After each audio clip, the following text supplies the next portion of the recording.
Yo, what is going on at YouTube? Hope you guys are doing fantastic. Today's video, I'm yapping a little bit more. A big thing that just happened for Smite the past couple days is Summit 1G played the game. Played about 10, 15 games of Conquest and Arena, a little mix of both of them. Mostly Conquest, but he snuck in a little bit of Arena. Wasn't too interested in some of the other game modes, but I just wanted to talk about kind of some of his grievances, some of his problems with the game, why he does like some of it, why he doesn't like some of it, and just kind of give my own point of views based off my experience as a long-time player and then compare with his as a newer player. So the first off, the biggest thing, the recommended builds and the recommended leveling is a massive problem. This is probably his biggest grievance. He said it multiple different times. Played Odin a little bit. He played some Artemis, some X-Ball. X-Ball, it had a max 1. He then had to control his mana with his 1. Had to toggle it on and off, keep track of that. You don't really max the 1 a ton of times. Some matchups you do. A lot of times you max your 2. Artemis, the leveling was fine. The build was okay. The big issues with solo lane. With solo lane, the abilities that had max was his 2, and it had him start as 2. He also built Warrior's Axe, and he also built Breastplate. So, Warrior's Axe, Tier 1 Breastplate, Odin's 2, trying to clear back camps into blue buff. It did not work out well. He was struggling. It would take him 30 seconds to clear the first camp, and then another 30 to clear the second one. Eventually, he figured out that you could just pull it under tower, and then you cleared a lot faster. But it was a rough thing for him to try to get through.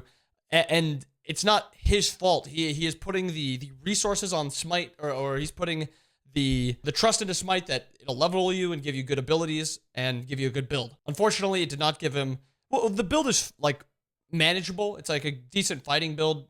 Warrior's Axe Breastplate, you're not really clearing that well, and this will get us to a later point.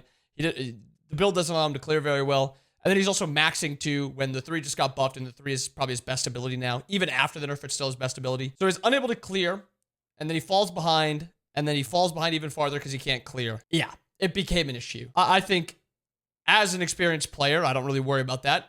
It's not something I think about a ton because I've been playing the game for a while. But for these newer players, Smite's auto build in Smite 1 is horrible. It has to be fixed for Smite 2. Whether it's get the top like 1% of players, 5% of players, and have auto build their most built items. Because I think what it does is it takes like that god and it takes like the information that god has for builds. Like, oh, 60% of players start Axe, 30% start Bluestone, 10% start Sigil. So let's have Warrior's Axe as the best starter. That's fine. So let's just, maybe not all players. Maybe let's do like the top like Masters and up or Diamond and up or something like that. So you really get like a good feeling of like best builds most of the time. Because a lot of the times those top players are min-maxing. Maybe most matchups, Bluestone is actually better, but Axe is just easier to use, and it's an easier default option in some other cases, and lower level players just like Axe more. Well, now Axe is being built when Bluestone shouldn't be. But I think the bigger issue is the leveling of the abilities. It was an issue. And I think this is another thing where surely most Odin players aren't starting Odin 2. Is this just something from way back in like season 1, or like when a new god is added in, they manually go in and individually click each and every one of them? Whatever it is, it's got to change. It's not good. Whether it is taking from the top players or having someone updating these every few patches to try to keep it as up to date as possible, or even every patch, just run through all of them quick. It takes like 5 minutes to go through and just make sure that it's leveling all the abilities directly. You could just do level this ability when you can, level this ability when you can, this ability when you can, this ability when you can, and then it's just good. I'm not really good with games, so I don't know if that's something that's very easy to do or very simple, very easy or very hard, but it is something that I do think needs to be changed. So I 100% agree that the recommended builds and the recommended leveling is terrible and it needs to be fixed. Probably not for Smite 1, to be honest, but at least for Smite 2. At least for Smite 2. His second point was lethality in lane, which is an interesting point that I thought was more of a high-level complaint than a lower-level complaint. Low-level players were the ones that complained to get like 9.5 brought in, which is just to make it harder to kill in laning phase, harder for junglers to gank you. It was interesting to hear him say that there was not enough threat in the PvP. That is not something I expected. When it's you're more worried about just clearing the wave as quick as possible, even at a lower level, and you try to like, if they try to clear wave and you try to jump on them and damage them, most of the time the trades aren't close because they aren't aggroing you. You're also not doing enough damage. You're doing very little damage actually, and then the minions are doing probably 2-3 times as much as you. If it's a little bit more even, where it's like minions maybe do slightly less damage and gods do a good amount more, so that there is actual threat in lane where you can actually kill the guy if he's trying to just clear your wave, I think that'd be really healthy because that's something that I like as a pro player, as a high level player. I like when there's lethality. And by lethality, I mean being able to kill someone in lane. 1v1s, 2v1s, whatever it is. Lethality is just having the possibility of threatening the enemy and sending them back to base. Like I said, it's something that I like, but it's not something I expected to hear from somebody newer to the game. But I 100% 9.5. It's had its time. It was horrible. It was horrible for the game. Lowering the skill gap, making it easier to live in the early game was not what was not what Smite needed. And along with the comeback mechanics, this is my own little rant based off of that one. Along with comeback mechanics, it made Smite just an easier game when it was already a pretty easy game. His third point, which is I think was also really good, was if there is not enough want to last hit. So Smite currently, you get about, you'll get 100% of the gold if you get the last hit. You get about 70% of the gold if you're solo in range as the minion dies. And then if it goes under tower, you lose about 80% of it. But if you last hit it in tower, you lose about 70% of it. Really confusing, but basically it goes like 25 if you kill it and last hit. This is just going to be rounded numbers.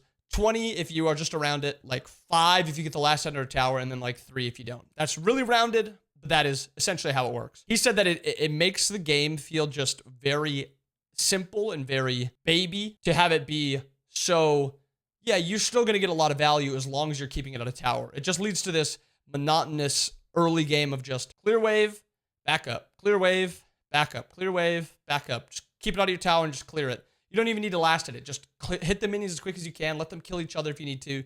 All you're trying to do is just clear this wave as quick as possible. I think lowering that threshold outside of tower, making it even 40%, 30% if you don't get the last hit, I think that would help improve just how simple the early game is. Make the minions a little bit tankier, a little bit less damage, increase lethality in lane a little bit, and I think it increases the complexity of early game and makes it just a little bit more entertaining. Because for me, I'm a Smite player. I'm a Smite pro. Or I was a Smite pro, and I'm a Smite caster. I was a Smite caster. Now I'm just a streamer. But I used to be all these top tier, top level things. I still prefer League's laning phase over Smite's. And yes, you could say, go play League then. Everything else about Smite, I like more than League. Maybe other than some of the champs too, I like in League. It just makes it a lot more interesting with League's early game.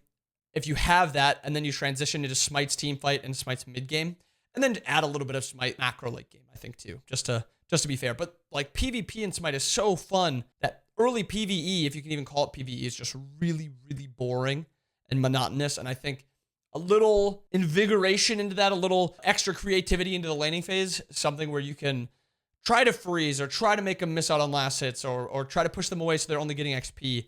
I think that would really increase Smite's skill level, and I think it would just be a lot more fun. But yeah, those are Summit's 3 big points of what he doesn't like about Smite. Hopefully he plays it again. It was a lot of fun playing with him, but I'm curious your guys' thoughts. What are your thoughts on all of his 3 points? Do you agree? Do you disagree? You guys are Smite players. He's newer to the game, but I'm still curious to know your guys' thoughts. Hope you guys enjoyed the video. Hope you guys have a wonderful rest of your day. See you guys again next time.